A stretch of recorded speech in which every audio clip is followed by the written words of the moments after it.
To have Tim Fenton here with us at BCG. I don't know much about the firm, but excited to hear more. And if you have questions, feel free to email me, Todd Griffith, and I can pass it over to Ryan or just reach out to him directly. But excited to have you here, and Cool. we'll turn the time over to you. Thanks. All right. Thanks for having me, you guys. So have any of you heard of BCG? Raise your hand if you've heard of BCG. Anybody else? Cool. I hadn't heard of BCG when I was at Utah State, so I think it's kind of cool, good to get some exposure to the consulting world. So what I thought I would do, if this is helpful, is I can just kind of give a brief summary of like what consulting is and what the different opportunities are in consulting. And then I'll talk a little bit about BCG and what we do specifically. And then I can answer any questions you have about like life in consulting or at BCG. And then I thought it might be interesting I can pull up like one of the cases that I did last year and just show you guys like some of, what we created and what we did, just to give you like a very real sense of what it's like. Okay. So I'll start with like a brief introduction on myself. So I'm from Utah, grew up in Salt Lake City. My claim to fame as a kid was I burned down those 3 garages when I was like 12. So I had been taught by my parents that, when you light a match, you have to blow it out and then stick it in water and then it's out. But I thought that if the wind blew it out, it was out. Nature had run its course and it was out. So my brother and I were playing with matches. The wind blew the match out and I set it on this pile of logs.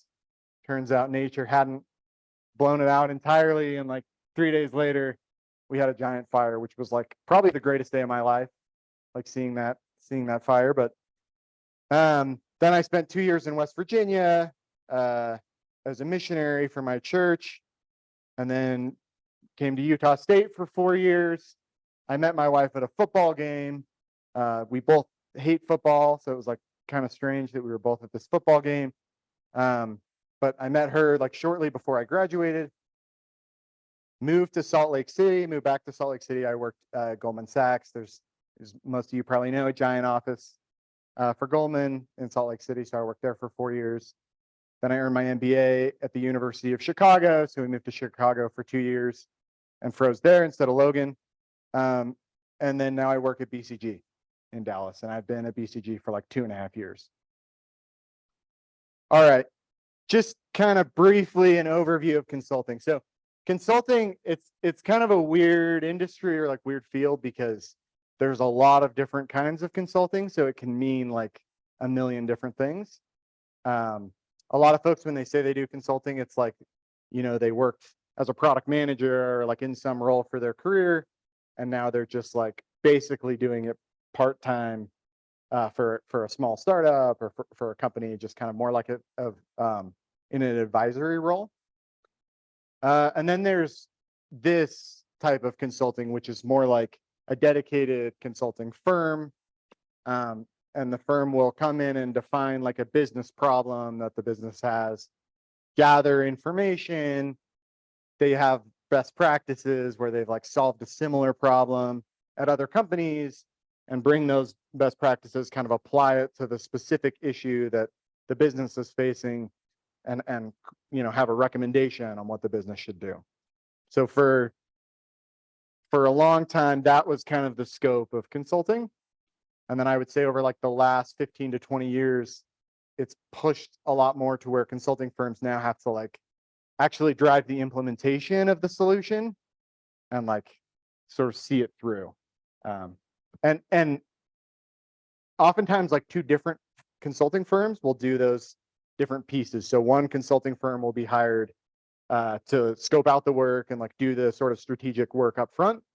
And then the company will hire another consulting firm to like implement the strategy that the first firm put together. So there's like lots of kind of like trade-offs or handoffs going on in the consulting world. And just like one thing maybe like to call out that I didn't know when I worked at, or when I was at Utah State, but there's a ton of consulting firms. These firms are like in like most companies sort of helping them, with their business problems, and they, kind of do it without taking credit for it. So you don't really realize it as a consumer, right? Yeah. Did you have a question? Sorry.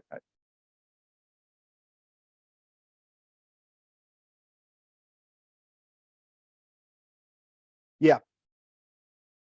Yeah. So the main reason why, yeah, it's a great question. So the main reason why is, consulting firms have like little niches that they're like really good at. And so you sort of build a reputation in one area.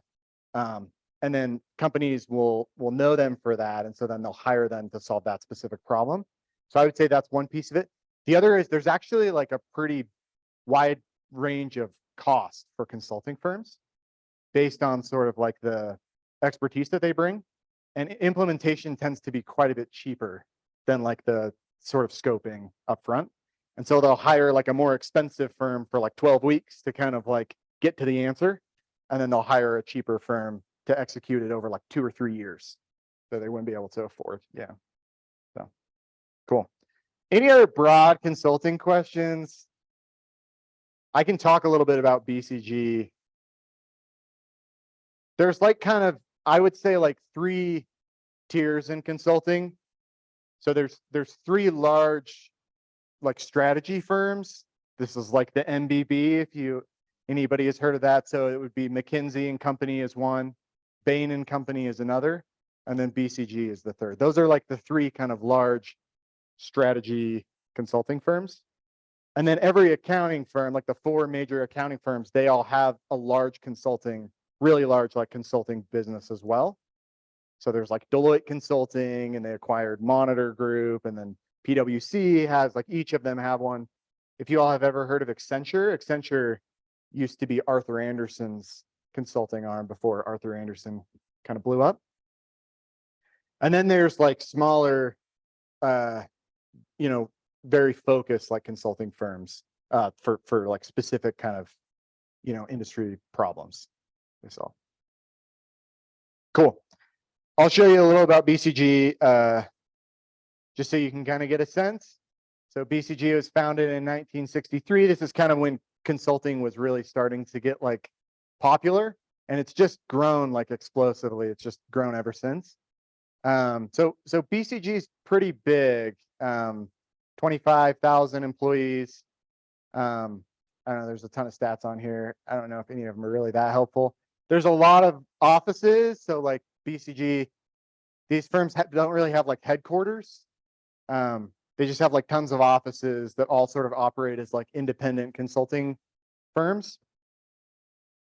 And then inside of BCG's world, and like most of the really large consulting firms, there's kind of this matrix of industries and functions where they serve.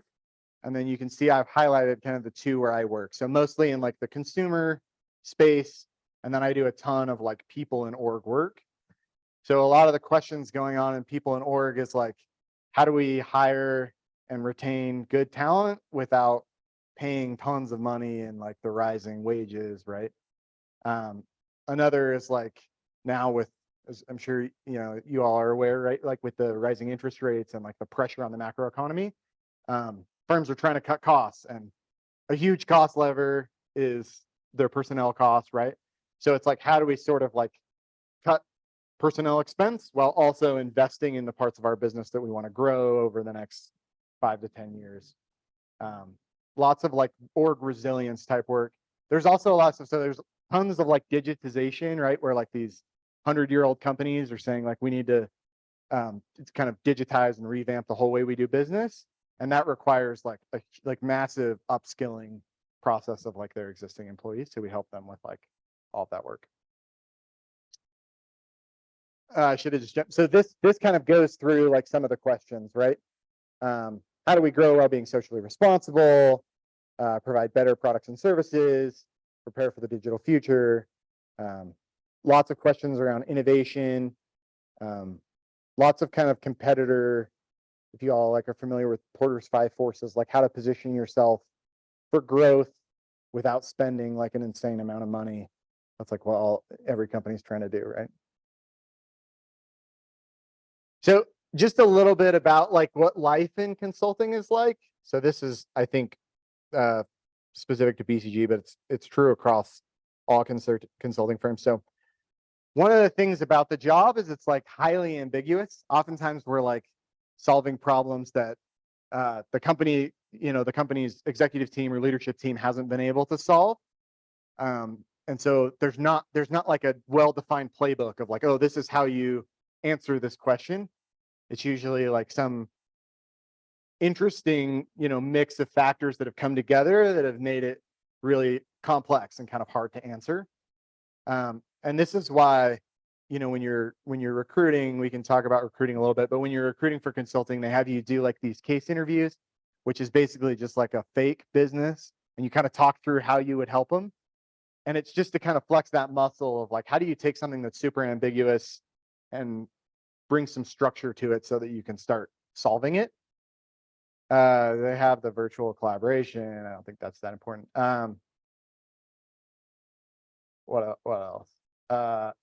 Clients ask a lot. So one of the perks of consulting, it tends to pay quite a bit more than like an equivalent industry job, because the firm is going to pay a premium to bring somebody in from the outside.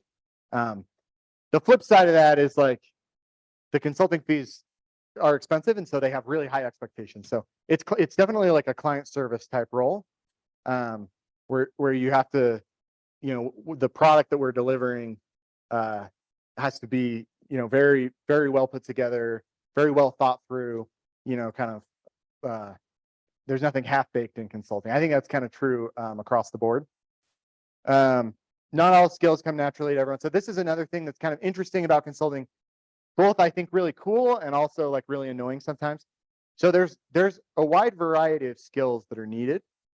Like 1 minute you're sort of doing in-depth financial analysis to like, the case example I'm going to show you was a reorg for one of the large health insurance companies in the US. And part of that was like integrating all the savings back into their budgets.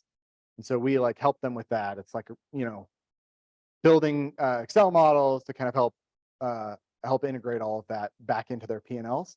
I also did a pricing case for like one of the big retailers in the US. So, they have like, I can't remember, it's like 200,000 SKUs or something. And we're going through and like setting the price for each of these, right? So you can imagine it's a very complex model.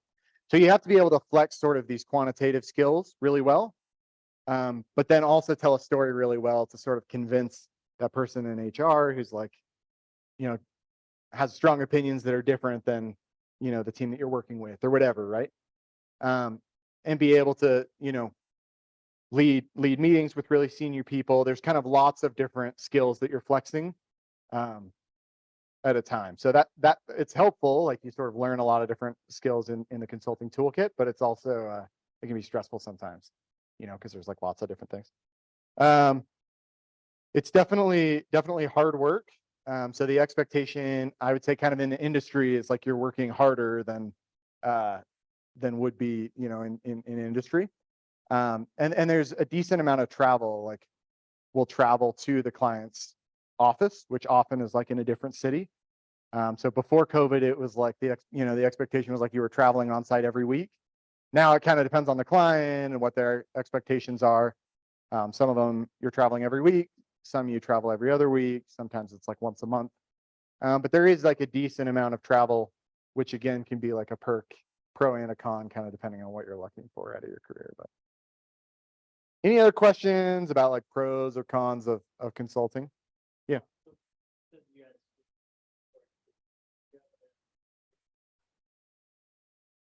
Yeah. So the classic answer in consulting is like it depends to every question, because every case is so different. I would say like normal would be like I probably start at 8 in the morning and I work till like 7, and then I take like an hour off, and then I work from 8 or 8:30 till like 11 or 11:30. And I would like that's true like Monday, Tuesday, Wednesday, Thursday, and then Friday I'm usually off by like 7. Yeah. And most people at BCG don't work on the weekends unless something's blowing up. What other questions?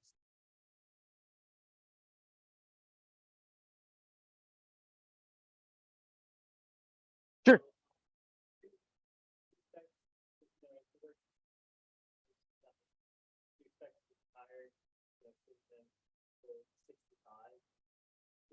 We've had some investment bankers the past 2 weeks, and don't work crazy hours and be okay instead of retire at 40 kind of deal.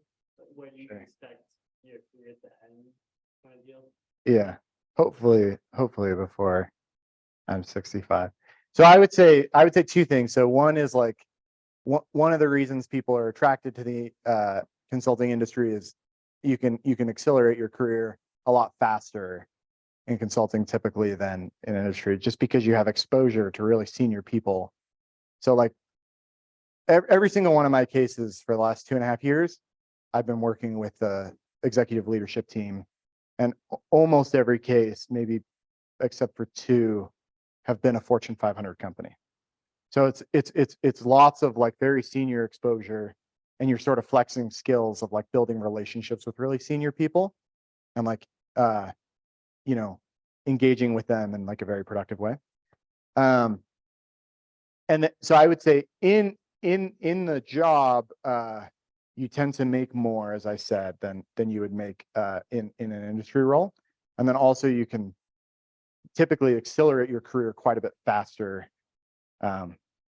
in consulting and land like a better job than maybe you would have if you just started in like an industry role. Yeah. Do you have a question?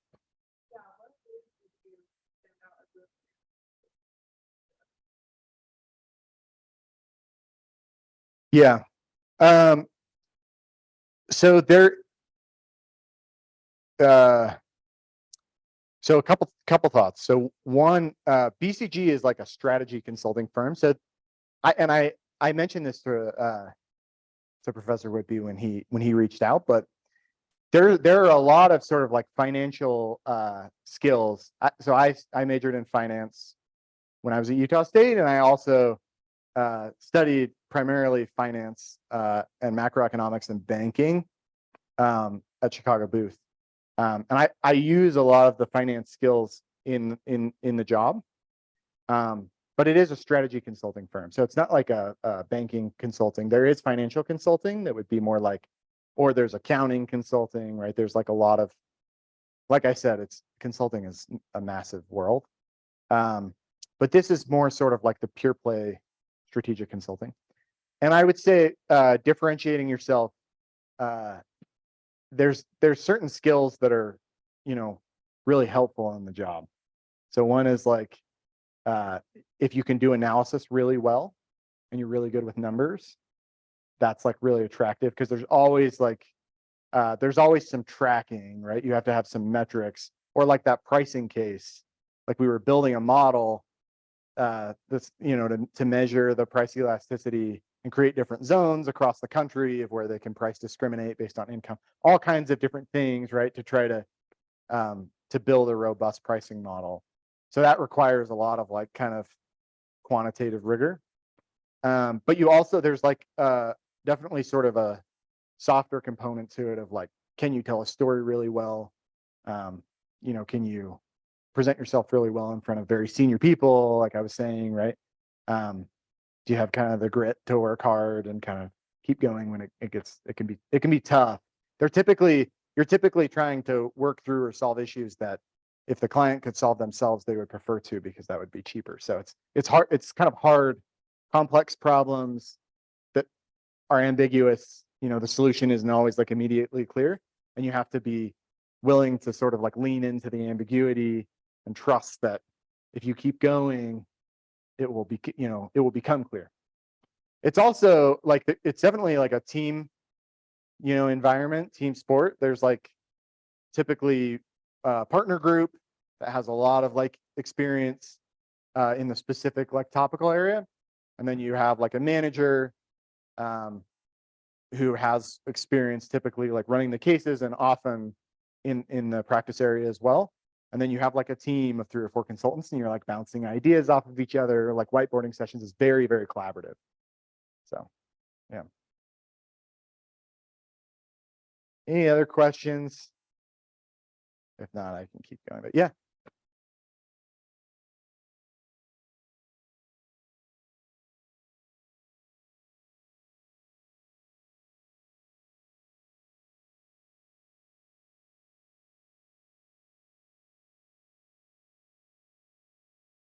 Yeah, I think there's a slide in here. So this kind of talks about like what the trajectory looks like.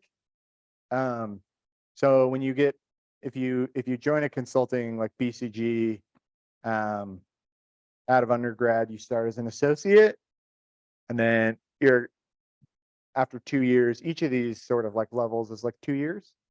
So then you're a consultant and then project leader, and the associate and consultant, it's a pretty similar role. Sometimes the associate would be maybe like more building the model, and then the consultant is more like presenting it to the leadership team. And then the project leader sort of like manages the project, right? And then once you're principal will be managing a couple of projects at once. And then also thinking more about like the relationships with the clients and some of like the more senior clients. And then once you become a partner, partners are focused on the relationships with the clients and building sort of an area of expertise, like a topical area of expertise, which sort of comes naturally right after you've been running cases for 6 to 8 years. And then a managing director and partner would be like more of a senior partner role. That they typically, like, partners have like multiple cases that they're running at once, and typically just sort of like dropping into each of the case teams to kind of help them when you get stuck, answer questions, pressure test the answers, kind of work through all that stuff. So, and in terms of comp, like I won't I won't throw out the numbers, but I will say that they are incredibly transparent online. So you can go to, there's consulting firms that will like help you get into consulting. And they love to tout how much they get paid because they want you to buy their services. So it's pretty transparent. Yeah.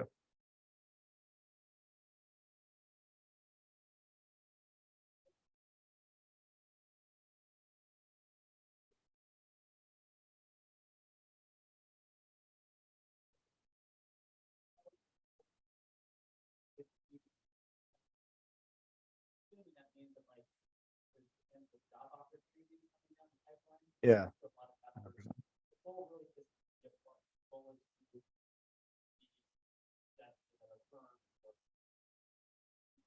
Yeah, 100%. Yeah. So like I throw this up, like the truth is like most people stay in consulting like 2 to 4 years.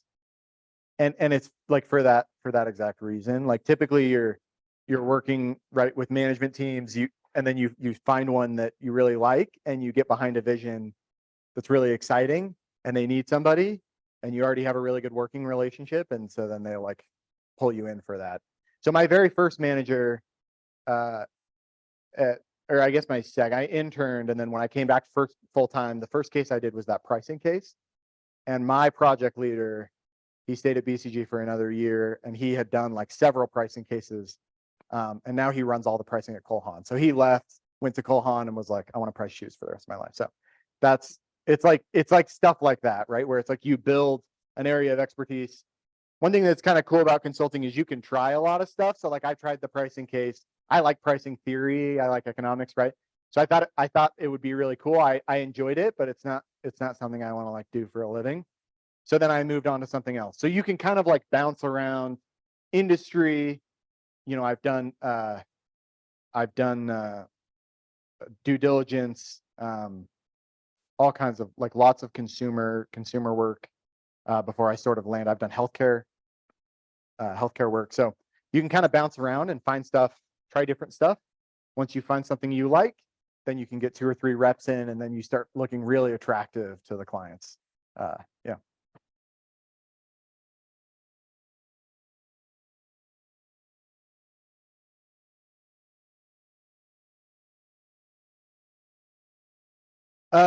So this is one of the more challenging things about consulting and again, like it depends on the firm. Most people, I would say, just everybody. I don't know of anybody who's a project leader or more senior who doesn't have either an MBA or an MD or a law degree or a PhD. And typically people who have, like a science PhD, they'll do healthcare type work. There's a lot of doctors at BCG, and attorneys and MBAs, yeah. And the consulting firms maybe care disproportionately, I think more than they should, about like where you went to school, because they sort of are pitching the prestige to their clients. So they want like really flashy resumes, who have done, really interesting work before MBA, or whatever, so that when they send the list, the roster to the client, they can say like, we're bringing you the smartest people. Whether those people are really the smartest people is debatable. So, and that's kind of the case at BCG. I think there's a lot of consulting firms, right? I think there's some, like Cicero Group is like specific even to Utah. So you can work in consulting. Like there's even several firms here in Utah that are pretty big now. But yeah, typically they do have grad school. Yeah.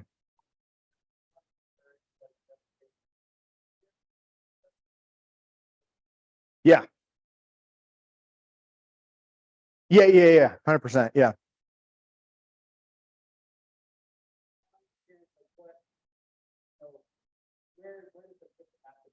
Yeah. So BCG will hire former investment bankers for sure. If you work at BCG as an associate and then you go get an MBA, they will pay for it. So that's kind of cool. And then if you get a scholarship for your MBA, they pay you anyway. So that's extra cool. But yeah, like my route, right? I like worked at Goldman in Salt Lake, and then went to grad school. And then if you go, they like different firms recruit from different schools. So if you want to work in consulting, like one question, if you're thinking about grad school, is you can look and like see what firms recruit, from each of the different schools, right? And then go to a school, because like when the firms that come on campus that are sort of interested in folks from that particular school, they'll hire a lot and they're very anxious to talk to you. These firms, because folks are getting poached into the industry quite a bit, they're always hiring tons of people. But yes, private equity, investment banking, they're always interested in those folks that do that for a couple years and then go to business school. BCG would definitely be interested in business school. Yeah. You can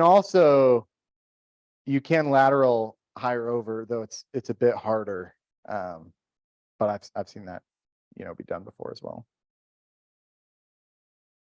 Any other questions? Yeah, I did. Yeah. Yeah. So that was between my first and second year of grad school. You do like a year, and then I was interested in consulting, so I recruited for, several, like a bunch of firms, and then went and spent a summer at BCG. And I can tell you like a little bit, the projects are pretty different. So I feel like it's helpful to kind of hear, a few different ones. My summer project at BCG was like a store hour analysis. So this is like a major, one of the big retailers, and they like wanted to adjust. They were doing like a large transformation. They wanted to adjust like the hours that their stores were open. And the goal was like not have stores open where they're paying people when people aren't buying stuff, right? Like late at night, but also have stores open where they can sell product and like make money, but then not have like one store open till 10 and one store open till 8 in the same city where there's cross shopping, that customers would be confused. So that was like my project. And over 10 weeks, I like looked at like tried to model what like marginal revenue would be for one additional hour for each of the stores, and then how much it was costing them you know, to have the associates there for one more hour, and then like kind of how we could cluster them in a way that customers wouldn't get confused about how often the stores were open. So it was 10 weeks. It was pretty cool. I thought it was cool. And the final like output was like it saved them $10 million a year in personnel cost. Yeah. And that one was cool. Like I got to present it to their head of North America store ops. They loved it, implemented it. So I mean, it's cool. It's cool stuff. Like you kind of get to see it, you know, get rolled out, and I mean, yeah, I love it. So, well. So it's, yeah, it's, I wish I had like a version of the deck I could show you, but it's similar to kind of what I was talking through. So it's showing them like what the process was. This is what we went through of like analyzing the store out or the sales, and then like what were the assumptions that went into calculating marginal revenue for an additional hour of sale. And then also like we had to look at sort of what's the gross margin distribution by hour, right? So like, do we expect the margin for those products that would be sold in the evening to be different? Or do we expect sales to decline in the prior hour if they're open an hour later, right? Where maybe you would go if they're open till 10, but if they close at 9, you're like, oh, I'll just go early.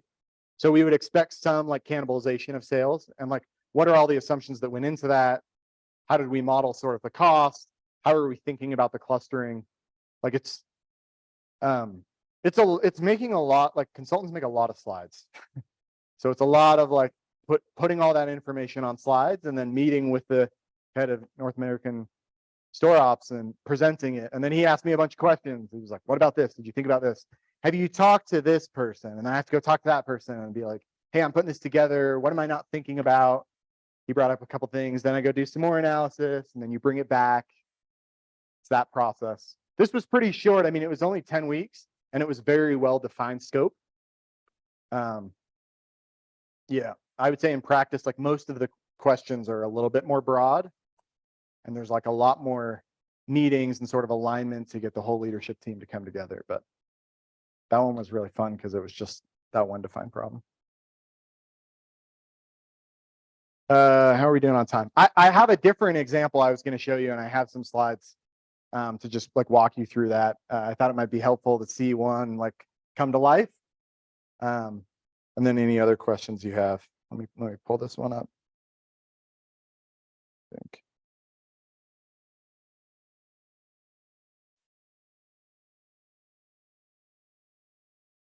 Okay. So this is like there's like this framework for companies are like really focused right now on resilience. So I think COVID scared firms a bit, to be honest, because like right as COVID was hitting, everybody was trying to like cut costs like crazy. And then as you all know, like everything sort of blew up really quickly, and they needed to hire and you know, and sort of grow their business really quickly. And so there's these different levers that we've put together to sort of help them think about resilience. And so the one that I was primarily focused on was like the org design piece. So it's not just a cost cutting effort, though that's like, you know, a significant part of it. But then part of it is like, where in their business are they growing? How are they differentiated from their competitors? And where should they be investing in like really high quality talent? Which, like, let's be honest, like at the end of the day, like high quality talent is just expensive, right? It's hard to retain people. Like employees are thinking about their value proposition as well, right? And so you have to sort of, you can make it attractive in non-financial ways to an extent, but like to some point, like we're all working to get paid, right? Yeah.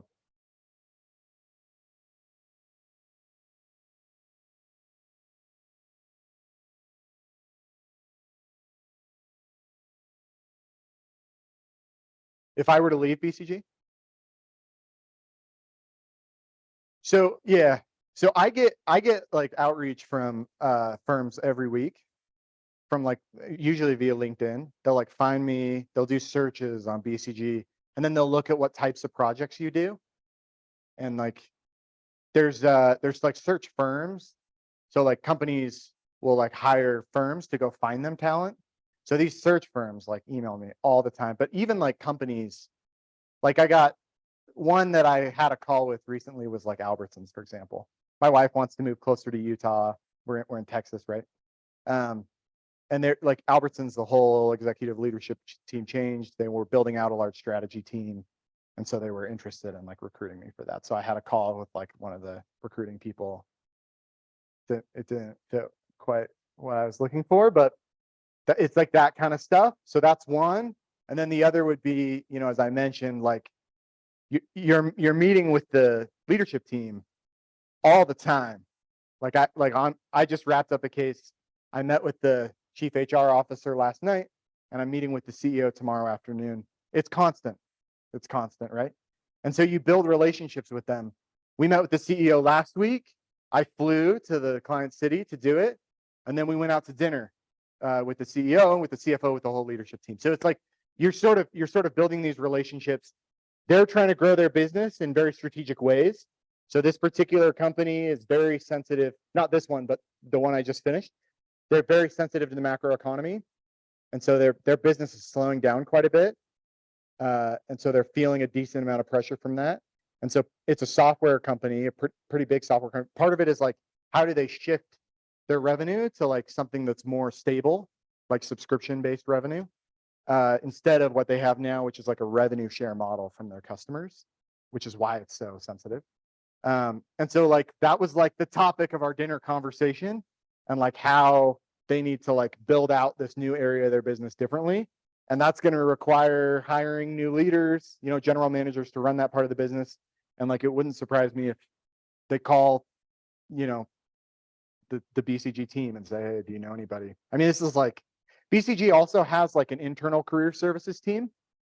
So when you get ready to quit, they actually, they will connect you with that person to try to place you as well as possible.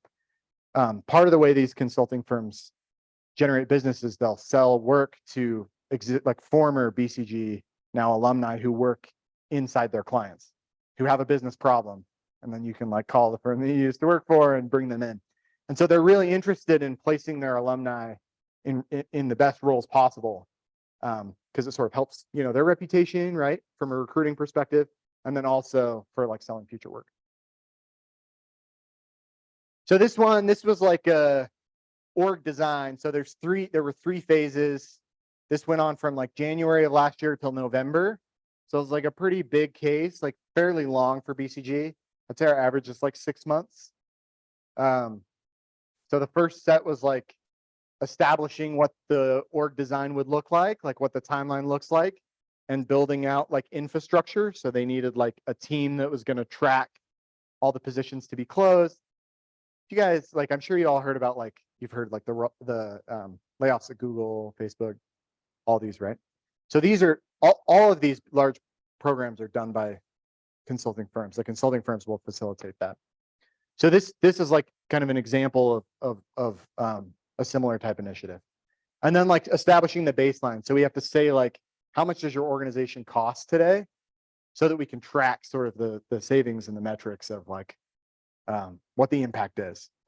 Then there's like the execution phase, which is like finding strategic people in the organization to design the future org, and then actually doing the design. We design for positions. So we say like, how many positions do you need? Abstract away from like who's in the positions and just say like, what positions do you need in your company? And then the second phase is like, now who should be in those positions? Do you have the right talent, or do we need to upskill the talent? And if so, like, what does that process look like? Then there's a notification phase where the company is notified of the change, and there's sort of a whole process around that of like culture management. And then there's like a governance piece. So a lot of these companies that will do, you know, a big round of layoffs, it turns out they like needed those people. They didn't redefine the way they were working, so they just like hire them back. So there's a big piece that's like, how do we redefine how you do business, how you conduct your operations, so that you can actually like operate in a more efficient way? And how do you track to make sure that like a distributed hiring model doesn't just result in like hiring everybody back? I'll flip through just a few slides just to kind of give you a flavor. So this was like, these are all slides that we like worked with, you know, with the client. So this is like the kind of overall timeline of the initiative. If it's sanitized, I told you it was last year. We gave each of the key leaders. So we went down to the L3 level. So there's the CEO, and then all the CEO's direct reports would be L2, and then L3. This would be like the senior VPs or VPs in the company. And we gave each of them like targets to say, like, you need to save this much in personnel expense during this process. And then we gave them organizational diagnostics. So we said, like, this is where, based on, benchmarks that we've looked at from similar companies, this is where we think there's opportunity. This is where we think your org is structured in an unhealthy way, where we've seen decision-making get bogged down, or where we feel like customer-facing roles are actually really far away from the customer. So we give them a lot of diagnostics to help them make informed decisions. And then we like sit down with them in workshops and say, you can see on the right-hand side, we have like sort of the principles for them to focus on during the design. And then we have workshops with them to like help them design the future state of the org. So this, like I said, the org leaders were at that L3 level. Then there's also like a big HR. HR is very involved in the process to kind of make sure that there's no like bias occurring, when people are making talent decisions, making sure that sort of everybody's being mindful of following sort of the governance that the leadership team established in the process. There's a huge tracking component, right? It's hard to like close positions. And so you have to sort of be rigorous about the process. And so we have like, sort of, it's also kind of, it sounds fairly straightforward, but when you start moving people around, it gets complex pretty fast. And so you have to have a very rigorous process for how it's tracked. BCG has this tool called Org Builder, where we like map the entire org, and then you can like log in and move people around and close positions, and it tracks all the savings for you and everything. So we give the clients access to that. There's two different ways to do it. So one is like have each leader design their direct reports, and you start at the top with the CEO. So the CEO will actually design the new leadership team. And then the leadership team designs their reports. A second is to do it in like a waved approach, where you have like one leader design several layers of the org, and then another leader design several layers. We did a waved approach last year. This is the actual like execution. So there's like an onboarding process where like basically everybody involved in the process, like BCG has to sort of train them, right? On like, what are you going to do? What are your responsibilities? How do you do it right? How do you do it well? What should you not do? And then there's like the whole design, the whole execution process. And then there's selecting the talent, conducting a legal review, and then the notification process. These was stats across the two different waves we ran. Selecting talent, the talent selection process is difficult too. And then there's like the communication, right? How do they sort of maintain the culture? I don't know if any of you have ever been at a company when they're doing layoffs. When I was at Goldman, it's like every year they lay off people. And like every year when it's like happening, it's kind of a weird thing. Like you show up and it's like, oh, like Steve's not here today. And then like, he's just like gone. It's like, so there's definitely a cultural, especially if they do a waved approach, because what will happen is it becomes clear to employees that like they haven't finished, right? Like if you've sort of done the first 3 layers of the org and everybody knows that there's like more left, that can be really difficult. So there's a lot of like sort of messaging, and like it has to be managed very carefully. So it's helpful, to have somebody who's done it 15 times to kind of help bring some of that. Then like actually bringing the data back into their systems is a bit difficult, and like actually like implementing the changes. So they'll track all the changes, but then how do they make sure that like ultimately what we want to see is it flow through to their financial statements, right? So like when they like it needs to flow through to like the 10K, right, of actual savings. And so there's a lot of working with like typically it's like the head of FP&A and the CFO on like, here's the process of like how you have to integrate it back into each of the different P&Ls. This is sort of part of that. I don't know, updating the savings. And then there's like stuff on how to sustain the change. So this was like this is kind of high level, right? Obviously there were like a ton of more detailed clicks into each of these to help like guide them through the process. But this was some of the material that we shared throughout the process on like how this will work. Any questions? Yeah.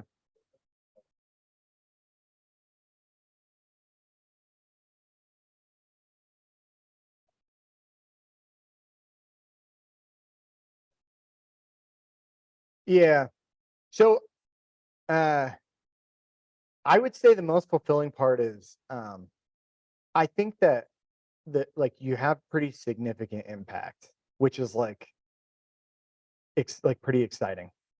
And I saw that like even on that intern case, it's like here's a dinky like store hour analysis. I don't even technically like work at BCG. I have my like full-time offer yet, right? And I'm like in there like just doing this analysis, meeting with them, like they brought up assumptions I hadn't thought of, and then I had to go back and refine it. And like by the end, it's like I understand their business pretty well, and like I think they could improve their operating hours. And it's like not the most interesting thing, like how interesting is store hours, but we're talking about like millions of dollars. So the store I've shopped at my entire life, like that never gets old for me, you know.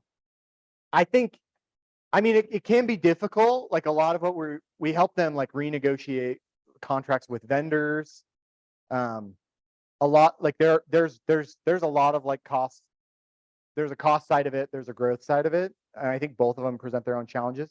At the end of the day, a business can't hire anybody unless it can make money. And so, like I think getting a business healthy is like it's important. Sometimes, like if you can sort of this resilience stuff, I've really enjoyed because, like for the company I was just working with, I genuinely believe there are huge opportunities for them over the next 5 to 10 years by sort of shifting where they're investing. And I think they're going to be hiring like crazy in the future. So it's like that kind of, you know, like it's all about how to grow the business, and then everybody's happy. You know, there's more jobs, there's more bigger bonuses. It's like that's kind of what we all want, you know. So, yeah.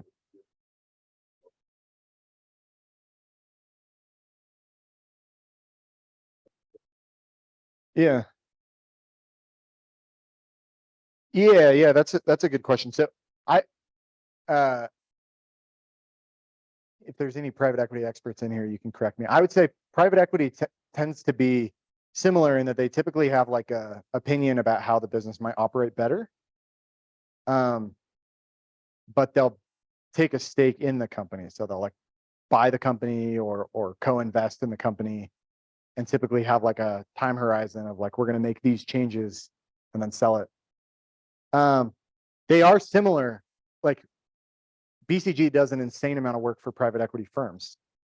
Like we do a lot of work for helping them like decide which companies to buy, like an insane amount. And I mean, this is true for McKinsey and Bain as well. We also like execute their initiatives. So they'll like the case I just finished is a portfolio company for one of the like top 3 private equity firms in the US in terms of assets under management. So they bought this company several years ago, and the private equity firm is ultimately, we have a good relationship with them. We've done lots of work on like lots of their portfolio companies. So it's very like we sort of work hand in hand.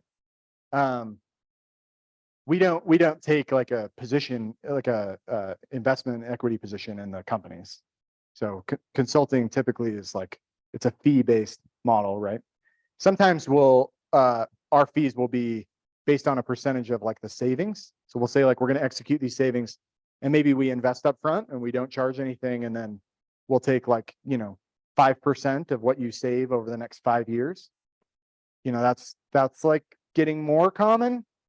But typically like the the fees to like savings ratio is pretty, like the ROI of consulting fees is pretty insane. I think that's why it's grown so much over the last like 50 years.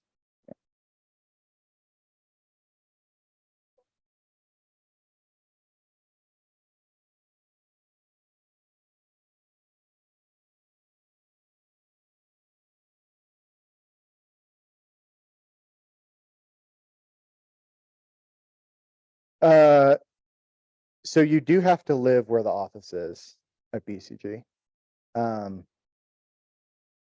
And you can work from home. Typically, we have like they have this thing called PTO, which like, I don't know who named it, but they're an idiot, but it's not paid time off, like it should be.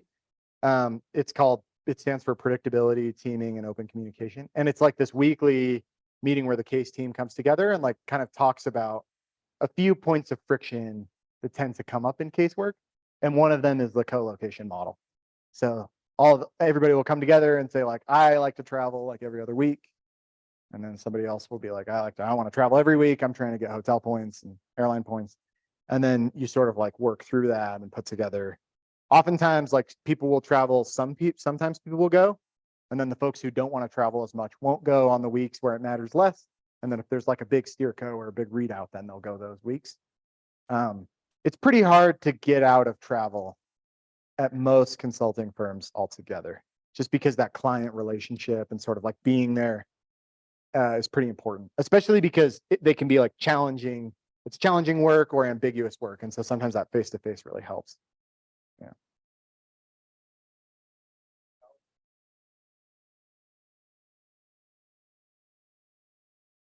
San Francisco, I go to Chicago a fair bit, New York, Boston, Minneapolis. I travel in Dallas or in Texas, like Houston, Austin, Atlanta. I was going to Atlanta for like 6 months. You tend to kind of go to the same place, right? If you have one, like the client you're working for, you'll just go to their office. So it's like, that was a 6-month case. I was going to Atlanta. Sometimes the case teams will co-locate somewhere cool. So like I've never had a client in New York, but the team wanted to do a helicopter thing in New York and go to a 50 hotel or a 50 dinner. And so we like went to New York for a week. It's actually kind of annoying because the New York office is super busy. So it's like hard to get a conference room, but yeah. So there's like some of that, but typically you're like going where the client is. Yeah. There's also like one of the other things that's kind of fun about consulting is because you're traveling a fair bit, you have like, you know, there's like travel perks they give you, right? So like you typically fly first class, you typically stay in really nice hotels. You can, you know, people eat at fancy dinners. There's a lot of that, which I like my own bed. I don't care that much, but for a lot of folks, it's like fun for a bit, you know. Any other questions? You guys have a lot. So Yeah. why would you travel from Boston if you guys have an office in Boston? Like why would Yeah, that's a fair question. So there's like this marketplace of staffing that goes on inside the consulting firms where the partners are selling work, but the consultants want to work on certain things. They have like strong opinions about what they want to work on.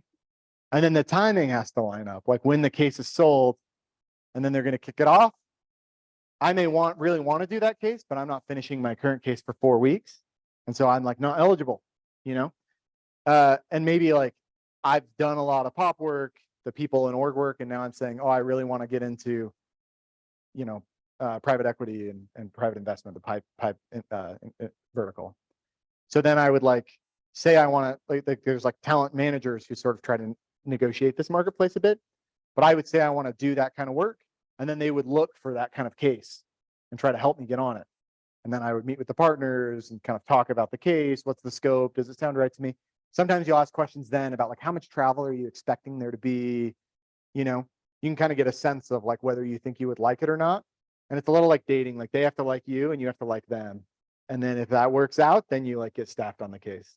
And if it doesn't, you also both talk to your previous, like they'll talk to your previous manager and you'll talk to the previous people that work for them and kind of make sure there's no red flag. And then like you can get paired together and that's how you get staffed. And so because of that, like if they can't find somebody in Boston at that time who's interested in that case, BCG really wants you working on stuff you're interested in because they want like it, you know, again, like because it's kind of ambiguous, like you have to be thinking about it. It's like it's a lot easier if you care about the topic area. So they would prioritize somebody who doesn't live in the city but is really excited about the work over somebody who's in Boston but like doesn't care. Yeah. Anything else? I think for folks, if you know, if you're interested in consulting, I would say, you know, there's a ton online to kind of read about it. As I mentioned, I know there's like a lot of firms here in Utah. If you're interested in staying here, or if you're interested in BCG, you know, let me know. I can put you in touch with folks.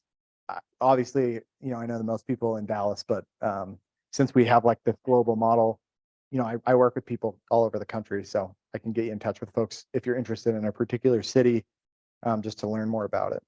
So cool. Thanks, guys. Thanks for having me.